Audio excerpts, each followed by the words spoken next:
আমরা এটার প্রাথমিক একটা ইনকোয়ারি করে কমিশনার স্যারকে দিব, আমাদের উচ্চতর কর্তৃপক্ষকে দিব, সিদ্ধান্ত স্যাররা নেবেন। আর আরেকটা বিষয় ওটার সাথে একটু প্রাসঙ্গিক হিসেবে আমি বলি, সেটা হচ্ছে আমরা তো জানি কারো বিরুদ্ধে অভিযোগ আসলে তাৎক্ষণিকভাবে একটা ব্যবস্থা নিয়ে তারপরে তদন্তের এই বিষয়গুলো, সেক্ষেত্রে আসলে এখানে এই ধরনের ব্যবস্থা নিচ্ছেন কিনা আপনারা?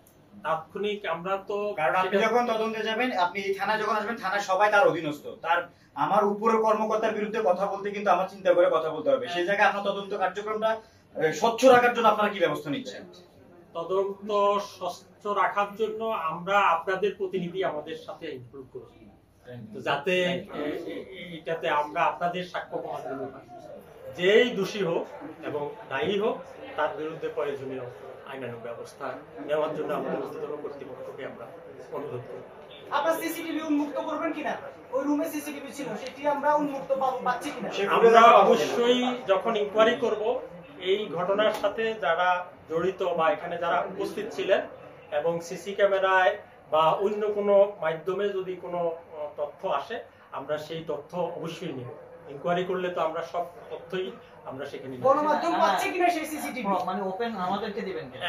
আমরা চেষ্টা করব আগে ইনকোয়ারি, যে কোনো, আপনারা তো জানেন একটা ইনকোয়ারি কিভাবে করতে হয়, ইনকোয়ারির যে প্রক্রিয়া আমরা সেই প্রক্রিয়া, সেটা কতদিনের? সেটা যত দ্রুত সম্ভব আমরা সেটা করব। আচ্ছা, গণমাধ্যম কর্মীদের উপরে পুলিশ সদস্যরা সরাসরি আঘাত করতে পারে কিনা বা গায়ে হাত দিতে পারে কিনা? এটা কারোর উপরেই পারে না। একটা প্রশ্ন হচ্ছে ক্যামেরা প্রবেশ থানায়, আপনারা যে বারবার বলা হচ্ছে, বিবৃতি দিয়ে বলা হচ্ছে যে কোনোভাবে থানায় ক্যামেরা ঢুকতে পারবে না, এই ধরনের কোনো আইন আপনাদের কাছে আছে কিনা? ধারাটা সহ উল্লেখ করে আমাদেরকে বলতে। কোথায় কোথায় ক্যামেরা প্রবেশ করতে পারবে না সেই তালিকাটা আপনাদের কাছে আছে কিনা? আমাদের কার্যক্রম সম্পর্কে গণমাধ্যমকে আমরা সবসময় ইনভাইট করি।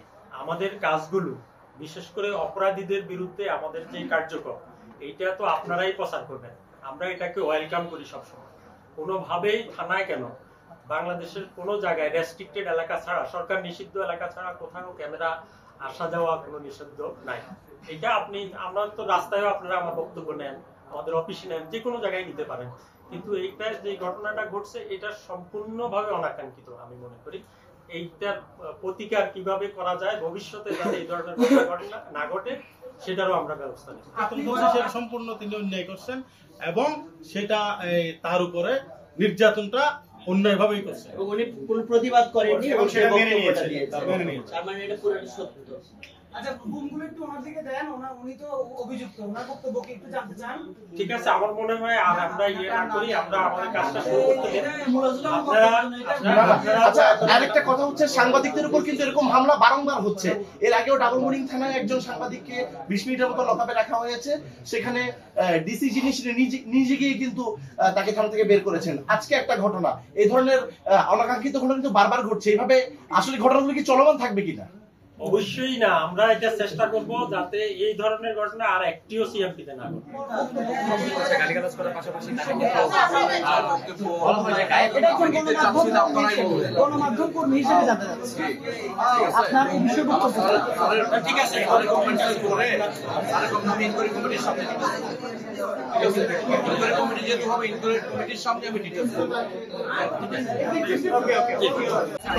যে ঘটনাটা ঘটে, গোলাগুলি হয় এবং বেশ কিছু ভাঙচুরের ঘটনা ঘটে, সেটাতে মামলা হয়েছে কিনা বা এটা ফলোআপ সেটা জানার জন্য আমি রিসিভিং এখানে এসেছিলাম, তার সাথে আমার ক্যামেরা পার্সন সহ।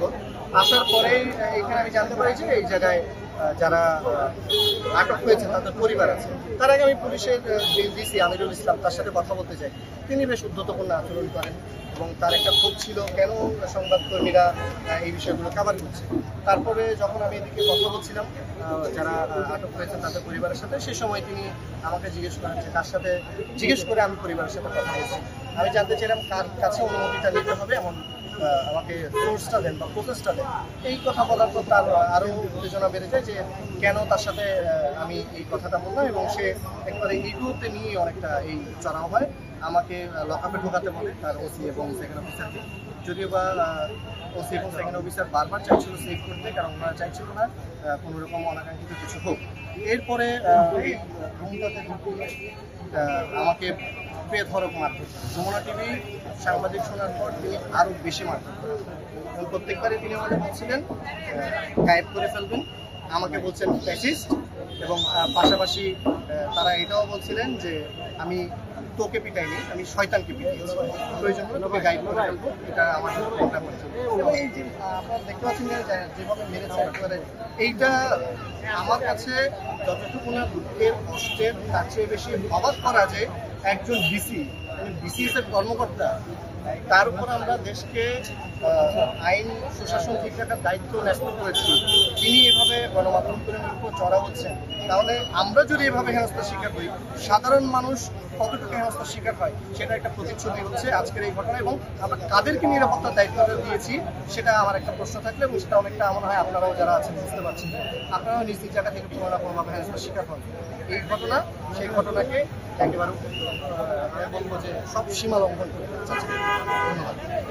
প্রথম কর্মী আমরা যে লেখনের মাধ্যমে সমাজের যে চিত্রগুলো ফুটিয়ে তুলি, আমরাও মনে করি যে আমাদেরও যে ক্ষমতা, আমাদেরও যে বলার লেখার যে অধিকার, সেটার মাধ্যমে আমরা আসলে এই বিচার আসলে আমরা চাইব। আমরা পুলিশ কমিশনার এবং তার এই ডিসি উদ্যোতনা যিনি, তাকে আমরা জানিয়েছি, তিনি দুঃখ প্রকাশ করেছেন। তিনি আমাদের কাছে এই ঘটনা খুবই অনাকাঙ্ক্ষিত এবং দুঃখজনক। তিনি অফিসিয়ালি আমাদের সাংবাদিক নেতৃবৃন্দের সামনে আসলে এটা বলেছেন, তার বিরুদ্ধে বিভাগীয় পদক্ষেপ নিয়ে অতি দ্রুত তাকে প্রত্যাহার করার জন্য আসলে আমরা এখানে অবস্থান। এখানে হচ্ছে শুধু যমুনা টিভি ভাই না, আগেও এখন টিভি আমরা দেখেছি চট্টগ্রামের খোদ কমিশনার কর্তৃক এরকম করে নির্দেশনা ছিল যে সাংবাদিকরা যেখানে সেখানে ক্যামেরা নিয়ে যেতে পারবে না।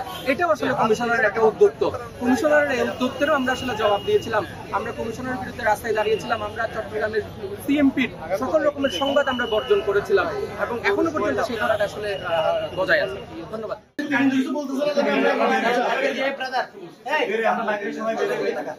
ওদের মতো অভদ্র না।